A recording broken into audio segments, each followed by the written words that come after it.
nak power abang duit. Saya beritahu kau ni adik sepupu abang. Kau tak lama abang cepat dalam lomba tu. Ish, abang ke situ pula perginya. Ni, masuk Zam, abang tu dah kahwin. Bila lagi nak dapat pewaris Raden tu?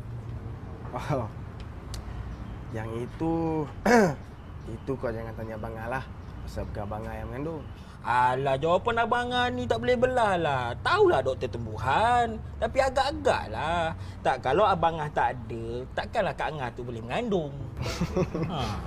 Alah Zam, abang saja je nak test kau. Tengok kau ni cerdik ke tak. Tapi Alhamdulillah cerdik nampaknya tu. Azan, dah tak sabar nak jadi uncle? Mestilah. Ni Zam, bukan Zam seorang je yang tak boleh sabar. Abang Angah tengok Kak Angah tu pun tak boleh sabar. Abang tengok Kak Angah tu memang suka dengan budak-budak. Kau takkanlah dia boleh usung si Nina Popcorn tu ke hulu ke hilir pergi ulit nasi ayam dia. Padahal kan kerja tau masa tu. Lagi satu, bukan sebarang perempuan tau boleh handle Nina tu. Itulah.